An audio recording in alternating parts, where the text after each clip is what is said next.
Chapter 12. A Solemn Vow and Promise. It was not until the next Friday that Marilla heard the story of the flower-wreathed hat. She came home from Mrs. Lynde's and called Anne to account. "Anne, Mrs. Rachel says you went to church last Sunday with your hat rigged out ridiculous with roses and buttercups. What on earth put you up to such a caper? A pretty-looking object you must have been." "Oh, I know pink and yellow aren't becoming to me," began Anne. "Becoming fiddlesticks! It was putting flowers on your hat at all, no matter what color they were, that was ridiculous. You were the most aggravating child." "I don't see why it's any more ridiculous to wear flowers on your hat than on your dress," protested Anne. "Lots of little girls there had bouquets pinned on their dresses. What was the difference?"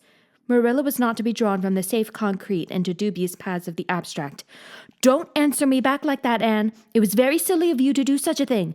Never let me catch you at such a trick again. Mrs. Rachel said she thought she would sink through the floor when she saw you come in all rigged out like that. She couldn't get near enough to tell you to take them off till it was too late. She says people talked about it, something dreadful. Of course they would think I had no better sense than to let you go decked out like that." "Oh, I'm so sorry," said Anne, tears welling into her eyes. "I never thought you'd mind. The roses and buttercups were so sweet and pretty, I thought they'd look lovely on my hat. Lots of the little girls had artificial flowers on their hats. I'm afraid I'm going to be a dreadful trial to you. Maybe you'd better send me back to the asylum. That would be terrible. I don't think I could endure it. Most likely I would go into consumption. I'm so thin as it is, you see. But that would be better than being a trial to you." "Nonsense," said Marilla, vexed at herself for having made the child cry. "I don't want to send you back to the asylum, I'm sure. All I want is that you should behave like other little girls and not make yourself ridiculous. Don't cry any more. I've got some news for you. Diana Barry came home this afternoon. I'm going up to see if I could borrow a skirt pattern from Mrs. Barry, and if you like you could come with me and get acquainted with Diana." Anne rose to her feet with clasped hands, the tears still glistening on her cheeks. The dish towel she had been hemming slipped unheeded to the floor. "Oh, Marilla, I'm frightened. Now that it has come, I'm actually frightened. What if she shouldn't like me? It would be the most tragical disappointment of my life. Now, don't get into a flutter. And I do wish you wouldn't use such long words. It sounds so funny in a little girl. I guess Diana will like you well enough. It's her mother you've got to reckon with. If she doesn't like you, it won't matter how much Diana does. She has heard about your outburst to Mrs. Lynde and going to church with buttercups around your hat. I don't know what she'll think of you. You must be polite and well-behaved, and don't make any of your startling speeches. For pity's sake, if the child isn't actually trembling." Anne was trembling. Her face was pale and tense. "Oh, Marilla, you'd be excited, too, if you were going to meet a little girl you hoped to be your bosom friend and whose mother mightn't like you," she said. She hastened to get her hat. They went over to Orchard Slope by the shortcut across the brook and up the Furry Hill Grove. Mrs. Barry came to the kitchen door in answer to Marilla's knock. She was a tall, black-eyed, black-haired woman with a very resolute mouth. She had the reputation of being very strict with her children. "How do you do, Marilla?" she said cordially. "Come in. And this is the little girl you have adopted, I suppose?" "Yes, this is Anne Shirley," said Marilla. "Spelt with an E," gasped Anne, who, tremulous and excited as she was determined there should be no misunderstanding on that important point. Mrs. Barry, not hearing or not comprehending, merely shook hands and said kindly, "How are you?" "I am well in body, although considerably rumbled up in spirit, thank you, ma'am," said Anne gravely, then aside to Marilla in an audible whisper, "There wasn't anything startling in that, was there, Marilla?" Diana was sitting on the sofa, reading a book which she dropped when the callers entered. She was a very pretty little girl, with her mother's black eyes and hair, and rosy cheeks, and the merry expression which was her inheritance from her father. "This is my little girl Diana," said Mrs. Barry. "Diana, you might take Anne out into the garden and show her your flowers. It would be better for you than straining your eyes over that book. She reads entirely too much." This to Marilla as the little girls went out. "And I can't prevent her, for her father aids and abets her. She's always poring over a book. I'm glad she has the prospect of a playmate. Perhaps it will take her more out of doors." Outside in the garden, which was full of mellow sunset light, streaming through the dark old firs to the west of it, stood Anne and Diana, gazing bashfully at one another over a clump of gorgeous tiger lilies. The Barry garden was a bowery wilderness of flowers, which would have delighted Anne's heart at any time less fraught with destiny. It was encircled by huge old willows and tall firs, beneath which flourished flowers that loved the shade. Prim, right-angled paths, neatly bordered with clamshells, intersected it like moist red ribbons, and in the beds between old-fashioned flowers ran riot. There were rosy bleeding hearts and great splendid crimson peonies, white frigate narcissi and thorny sweet Scottish roses, pink and blue and white columbines and lilac-tinted bouncing bets, clumps of southern wood and ribbon grass and mint, purple Adam and Eve, daffodils, and masses of sweet clover white with its delicate fragrant feathery sprays, scarlet lightning that shot its fiery lances over prim white musk flowers, a garden it was where sunshine lingered and bees hummed, and winds, beguiled into loitering, purred and rustled. "Oh, Diana," said Anne at last, clasping her hands and speaking almost in a whisper, do you think you can like me a little? Enough to be my bosom friend?" Diana laughed. Diana always laughed before she spoke. "Why, I guess so," she said frankly. "I'm awfully glad you've come to live at Green Gables. It'll be jolly to have somebody to play with. There isn't any other girl who lives near enough to play with, and I've no sisters big enough." "Will you swear to be my friend forever and ever?" demanded Anne eagerly. Diana looked shocked. "Why, it's dreadfully wicked to swear," she said rebukingly. "Oh, no, not my kind of swearing. There are two kinds, you know." "I never heard of but one kind," said Anne doubtfully. "There really is another. Oh, it isn't wicked at all. It just means vowing and promising solemnly." "Well, I don't mind doing that," agreed Diana, relieved. "How do you do it?" "We must join hands. So," said Anne gravely. "It ought to be over running water.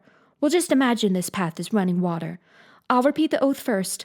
I solemnly swear to be faithful to my bosom friend Diana Barry as long as the sun and moon shall endure. Now you say it and put my name in." Diana repeated the oath with a laugh fore and aft. Then she said, "You're a queer girl, Anne. I heard before that you were queer, but I believe I'm going to like you real well." When Marilla and Anne went home, Diana went with them as far as the log bridge. The two little girls walked with their arms about each other. At the brook they parted with many promises to spend the next afternoon together. "Well, did you find Diana a kindred spirit?" asked Marilla as they went up through the garden at Green Gables. "Oh, yes," sighed Anne, blissfully unconscious of any sarcasm on Marilla's part. "Oh, Marilla, I'm the happiest girl on Prince Edward Island this very moment. I assure you I'll say my prayers with a right good will tonight. Diana and I are going to build a playhouse in Mr. William Bell's birch grove tomorrow. Can I have those broken pieces of china that are out in the woodshed? Diana's birthday is in February, and mine is in March. Don't you think that is a very strange coincidence? Diana is going to lend me a book to read. She said it's perfectly splendid and tremendously exciting. She's going to show me a place back in the woods where rice lilies grow. Don't you think Diana has got very soulful eyes? I wish I had soulful eyes. Diana is going to teach me to sing a song called Nellie and the Hazel Dell. She's going to give me a picture to put up in my room. It's a perfectly beautiful picture, she says. A lovely lady in a pale blue silk dress. A sewing machine agent gave it to her. I wish I had something to give Diana. I'm an inch taller than Diana, but she is ever so much fatter. She says she'd like to be thin because it's so much more graceful, but I'm afraid she only said it to soothe my feelings. We're going to the shore someday to gather shells. We have agreed to call the spring down by the log bridge the Dryad's Bubble. Isn't that a perfectly elegant name? I read a story once about a spring called that. A dryad is a sort of grown-up fairy, I think. Well, all I hope is you won't talk Diana to death, said Marilla. But remember this in all your planning, Anne.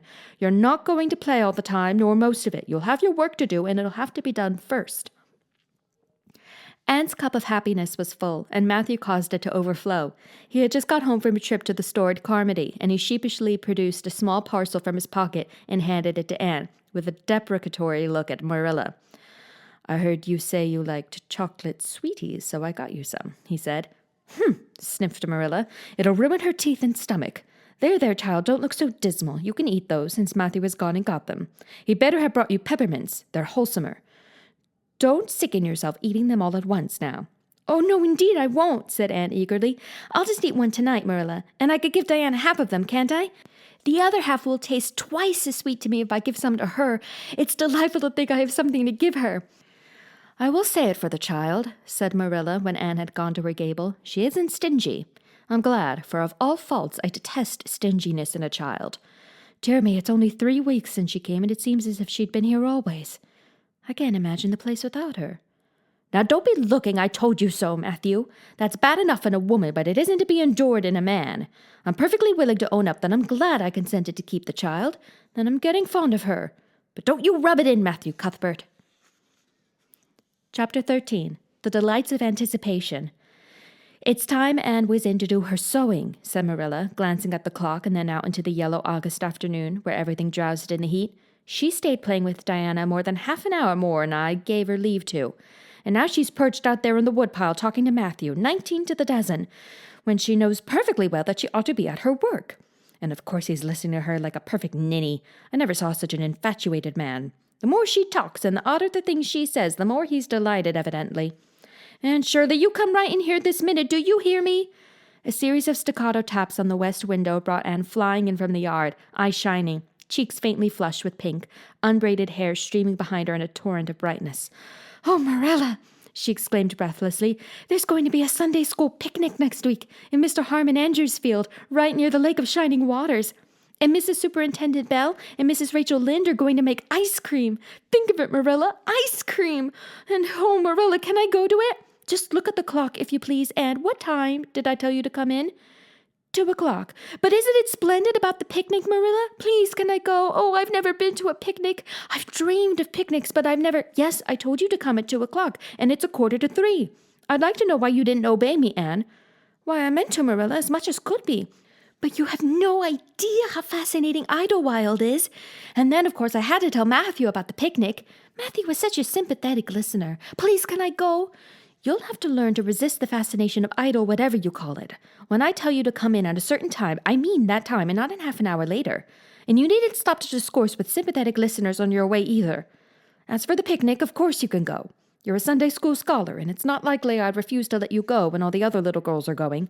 But, faltered Anne, Diana says that everybody must take a basket of things to eat. I can't cook, as you know, Marilla, and I don't mind going to a picnic without puffed sleeves so much, but I'd feel terribly humiliated if I had to go without a basket. It's been preying on my mind ever since Diana told me. Well, it needn't prey any longer. I'll bake you a basket. Oh, you dear good Marilla, oh, you are so kind to me. Oh, I'm so much obliged to you. Getting through with her ohs, Anne cast herself into Marilla's arms and rapturously kissed her sallow cheek. It was the first time in her whole life that childish lips had voluntarily touched Marilla's face. Again, that sudden sensation of startling sweetness thrilled her. She was secretly vastly pleased at Anne's impulsive caress, which was probably the reason why she said brusquely, There, never mind your kissing nonsense. I'd sooner see you doing strictly as you're told. As for cooking, I mean to begin giving you lessons in that some of these days. But you're so feather-brained, Anne. I've been waiting to see if you'd sober down a little and learn to be steady before I begin. You've got to keep your wits about you in cooking and not stop in the middle of things to let your thoughts rove over all creation. Now get out your patchwork and have your square done before tea time. I do not like patchwork, said Anne dolefully, hunting out her work basket and sitting down before a little heap of red and white diamonds with a sigh. I think some kinds of sewing would be nice, but there's no scope for imagination in patchwork. It's just one little seam after another, and you never seem to be getting anywhere. But, of course, I'd rather be Anne of Green Gables sewing patchwork than Anne of any other place with nothing to do with play. I wish time went as quick sewing patches as it does when I'm playing with Diana, though. Oh, we do have such elegant times, Marilla. I have to furnish most of the imagination, but I'm well able to do that. Diana is simply perfect in every other way. You know that little piece of land across the brook that runs up between our farm and Mr. Barry's? It belongs to Mr. William Bell, and right in the corner there is a little ring of white birch trees. The most romantic spot, Marilla. Diana and I have our playhouse there. We call it Idlewild. Isn't that a poetical name? I assure you it took me some time to think it out. I stayed awake nearly a whole night before I invented it. Then, just as I was dropping off to sleep, it came like an inspiration. Diana was enraptured when she heard it.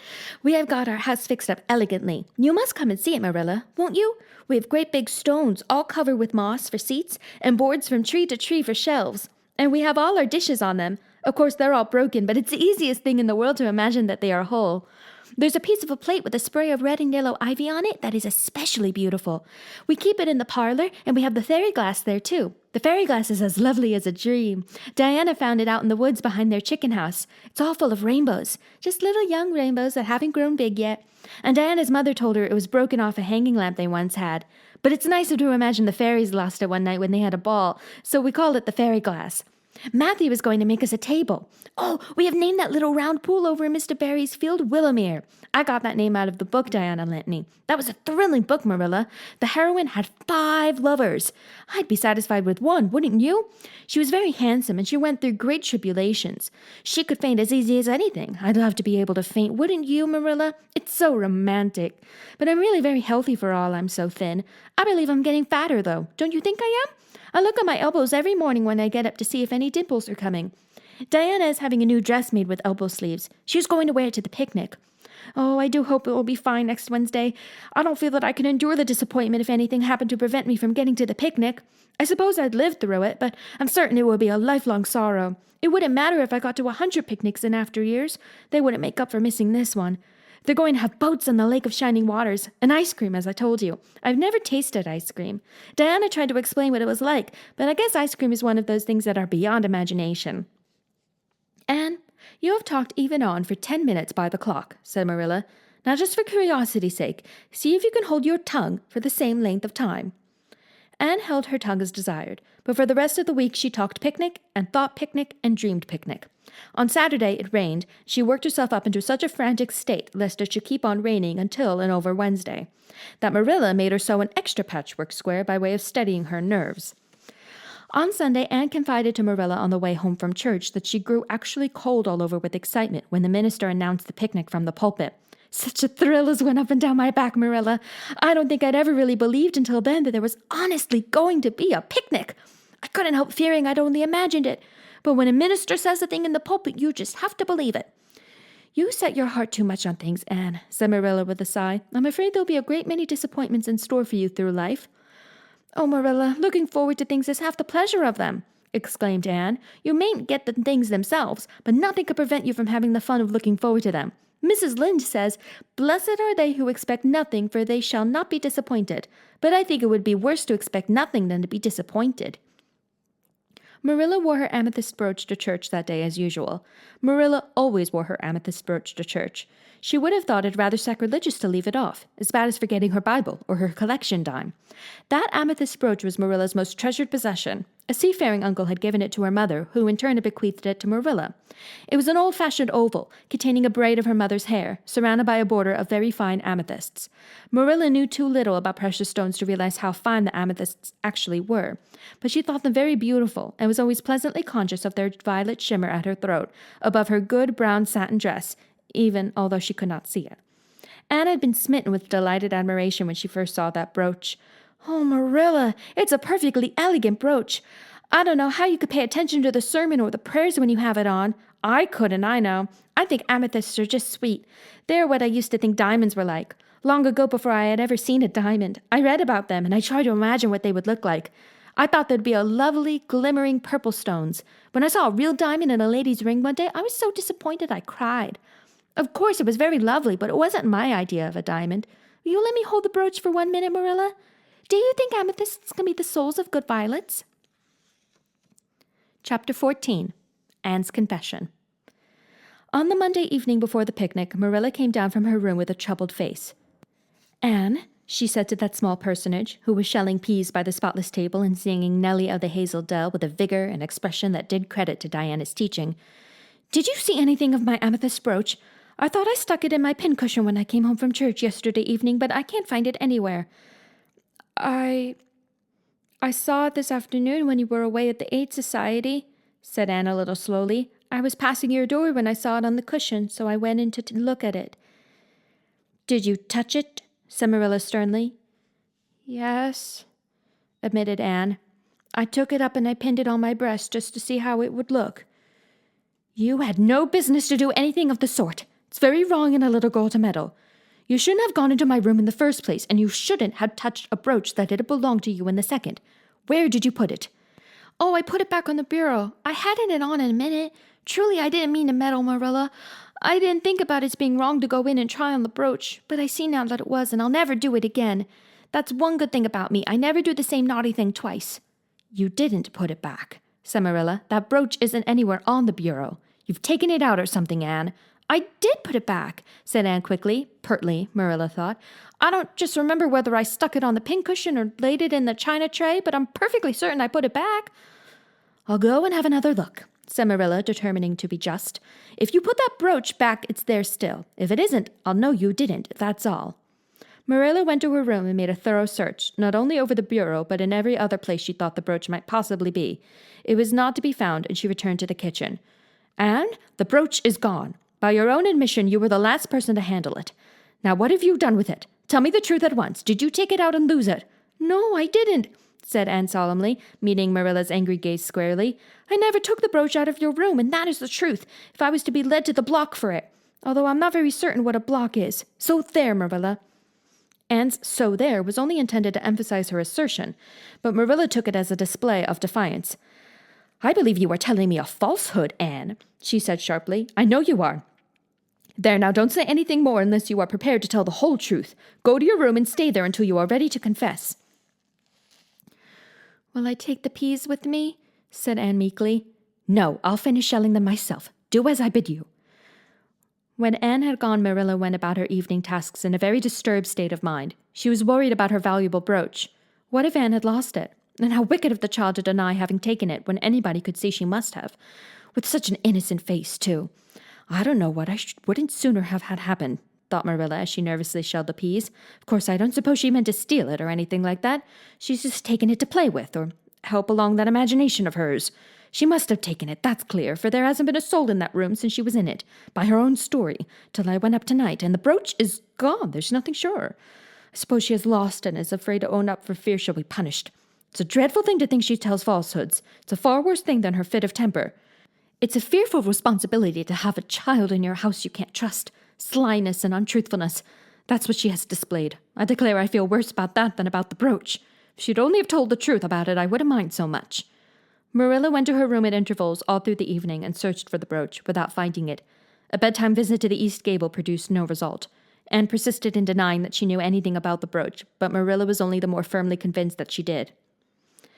She told Matthew the story the next morning. Matthew was confounded and puzzled. He could not so quickly lose faith in Anne, but he had to admit that circumstances were against her.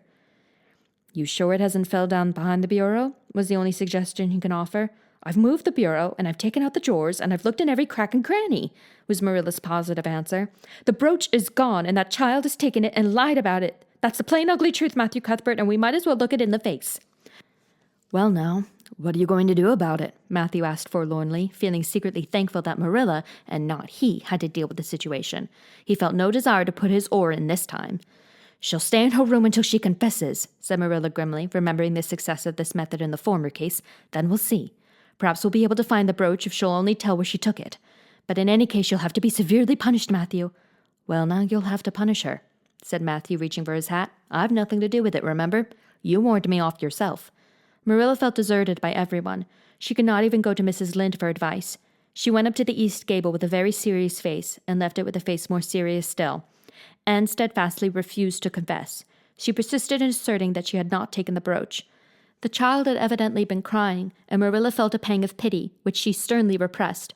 By night she was, as she expressed it, beat out. "You'll stay in this room until you confess, Anne. You can make up your mind to that," she said firmly. "But the picnic is tomorrow, Marilla," cried Anne. "You won't keep me from going to that, will you? You'll just let me out for the afternoon, won't you? Then I'll stay here as long as you like afterwards cheerfully, but I must go to the picnic." "You'll not go to picnics nor anywhere else until you've confessed, Anne." "Oh, Marilla," gasped Anne. But Marilla had gone out and shut the door. Wednesday morning dawned as bright and fair as if expressly made to order for the picnic. Birds sang around Green Gables. The Madonna lilies in the garden sent out whiffs of perfume that entered in on viewless winds at every door and window, and wandered through halls and rooms like spirits of benediction. The birches in the hollow waved joyful hands as if watching for Anne's usual morning greeting from the east gable, but Anne was not at her window. When Marilla took her breakfast up to her, she found the child sitting primly on her bed, pale and resolute, with tight-shut lips and gleaming eyes. "Marilla, I'm ready to confess." "Ah!" Marilla laid down her tray. Once again her method had succeeded, but her success was very bitter to her. "Let me hear what you have to say then, Anne." "I took the amethyst brooch," said Anne, as if repeating a lesson she had learned. "I took it just as you said. I didn't mean to take it when I went in. But it did look so beautiful, Marilla, when I pinned it on my breast that I was overcome by an irresistible temptation. I imagined how perfectly thrilling it would be to take it to Idlewild and play I was the Lady Cordelia Fitzgerald. It would be so much easier to imagine I was the Lady Cordelia if I had a real amethyst brooch on. Diana and I made necklaces of roseberries, but what are roseberries compared to amethysts? So I took the brooch. I thought I could put it back before you came home. I went all the way around by the road to lengthen out the time. When I was going over the bridge across the Lake of Shining Waters, I took the brooch off to have another look at it. Oh, how it did shine in the sunlight. And then when I was leaning over the bridge, it just slipped through my fingers, so, and went down, down, down, all purplely sparkling, and sank forevermore beneath the lake of shining waters. And that's the best I could do at confessing, Marilla. Marilla felt hot anger surge up into her heart again. This child had taken and lost her treasured amethyst brooch and now sat there calmly reciting the details thereof without the least apparent compunction or repentance. Anne, this is terrible, she said, trying to speak calmly. You are the very wickedest girl I ever heard of. Yes, I suppose I am, agreed Anne tranquilly, and I know I'll have to be punished. It'll be your duty to punish me, Marilla. Won't you please get it over right off, because I'd like to go to the picnic with nothing on my mind. Picnic indeed. You'll go to no picnic today, Anne Shirley. That should be your punishment. And it isn't half severe enough either for what you've done. Not go to the picnic! Anne sprang to her feet and clutched Marilla's hand. But you promised me I might. Oh, Marilla, I must go to the picnic. That was why I confessed. Punish me any way you like but that. Oh, Marilla, please, please let me go to the picnic. Think of the ice cream. For anything you know, I may never have a chance to taste ice cream again. Marilla disengaged Anne's clinging hand stonily. You needn't plead, Anne. You are not going to the picnic, and that's final. No, not a word. Anne realized that Marilla was not to be moved. She clasped her hands together, gave a piercing shriek, and then flung herself face downwards on the bed, crying and writhing in an utter abandonment of disappointment and despair. For the land's sake, gasped Marilla, hastening from the room. I believe the child is crazy. No child in her senses would behave as she does. She isn't. She's utterly bad. Oh, dear, I'm afraid Rachel was right from the first. But I've put my hand to the plow, and I won't look back. That was a dismal morning. Marilla worked fiercely and scrubbed the porch floor and the dairy shelves when she could find nothing else to do. Neither the shelves nor the porch needed it, but Marilla did. Then she went out and raked the yard. When dinner was ready, she went to the stairs and called Anne. A tear-stained face appeared, looking tragically over the banisters. Come down to your dinner, Anne. I don't want any dinner, Marilla, said Anne sobbingly. I couldn't eat anything. My heart is broken. You'll feel remorse of conscience someday, I expect, for breaking it, Marilla, but I forgive you. Remember when the time comes that I forgive you. But please don't ask me to eat anything, especially boiled pork and greens. Boiled pork and greens are so unromantic when one is in affliction. Exasperated, Marilla returned to the kitchen and poured out her tale of woe to Matthew, who, between his sense of justice and his unlawful sympathy with Anne, was a miserable man. Well, now she shouldn't have taken the brooch, Marilla, or told stories about it, he admitted, mournfully surveying his plateful of unromantic pork and greens as if he, like Anne, thought it a food unsuited to crises of feeling. But she's such a little thing. Such an interesting little thing. Don't you think it's pretty rough not to let her go to the picnic when she's so set on it? Matthew Cuthbert, I'm amazed at you. I think I've let her off entirely too easy. And she doesn't appear to realize how wicked she's been at all. That's what worries me most. If she'd really felt sorry, it wouldn't be so bad. And you don't seem to realize it neither. You're making excuses for her all the time to yourself. I can see that. Well, now, she's such a little thing, feebly reiterated Matthew. And there should be allowances made, Marilla. You know she's never had any bringing up. Well, she's having it now, retorted Marilla. The retort silenced Matthew if it did not convince him. That dinner was a very dismal meal. The only cheerful thing about it was Jerry Boot, the hired boy, and Marilla resented his cheerfulness as a personal insult. When her dishes were washed and her bread sponge set and her hens fed, Marilla remembered that she had noticed a small rent in her best black lace shawl when she had taken it off on Monday afternoon on returning from the Ladies' Aid. She would go and mend it. The shawl was in a box in her trunk. As Marilla lifted it out, the sunlight, falling through the vines that clustered thickly about the window, stuck upon something caught in the shawl. Something that glittered and sparkled in facets of violet light. Marilla snatched at it with a gasp. It was the amethyst brooch, hanging to a thread of the lace by its catch. Oh, dear life and heart, said Marilla blankly. What does that mean? Here's my brooch, safe and sound, that I thought was at the bottom of Barry's pond. Whatever did that girl mean by saying she took it and lost it? I declare I believe Green Gables is bewitched. I remember now that when I took off my shawl Monday afternoon, I laid it on the bureau for a minute. I suppose the brooch got caught in it somehow. Well. Marilla betook herself to the east gable, brooch in hand. Anne had cried herself out and was sitting dejectedly by the window. Anne Shirley, said Marilla solemnly, I've just found my brooch hanging to my black lace shawl. Now I want to know what that rigmarole you told me this morning meant. Why, you said you'd keep me here until I confessed, returned Anne wearily, and so I decided to confess because I was bound to get to the picnic. I thought out a confession last night after I went to bed, made it as interesting as I could, and I said it over and over so that I wouldn't forget it. But you wouldn't let me go to the picnic after all, so all my trouble was wasted. Marilla had to laugh in spite of herself, but her conscience pricked her. And you do beat all. But I was wrong.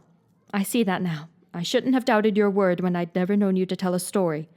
Of course, it wasn't right for you to confess to a thing you hadn't done. It was very wrong to do so, but I drove you to it. So if you'll forgive me, Anne, I'll forgive you and we'll start square again. And now get yourself ready for the picnic. Anne flew up like a rocket. Oh, Marilla, isn't it too late?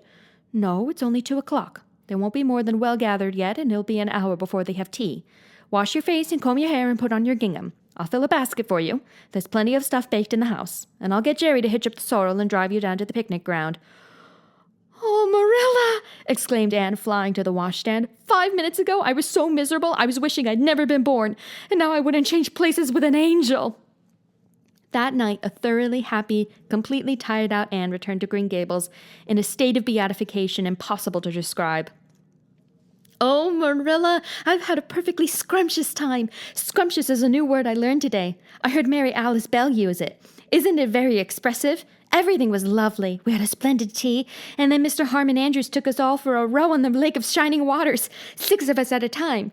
And Jane Andrews nearly fell overboard. She was leaning out to pick water lilies, and if Mr. Andrews hadn't caught her by her sash just in the nick of time, she'd have fallen in and probably been drowned. I wish it had been me. It would have been such a romantic experience to have been nearly drowned. It would be such a thrilling tale to tell. And we had the ice cream. Words fail me to describe that ice cream. Marilla, I assure you it was sublime. That evening, Marilla told the whole story to Matthew over her stocking basket. I'm willing to own up that I made a mistake, she concluded candidly, but I've learned a lesson. I have to laugh when I think of Anne's confession, although I suppose I shouldn't, for it really was a falsehood. But it doesn't seem as bad as the other would have been, somehow, and anyhow, I'm responsible for it. That child is hard to understand in some respects, but I believe she'll turn out all right yet. And there's one thing certain, no house will ever be dull that she's in.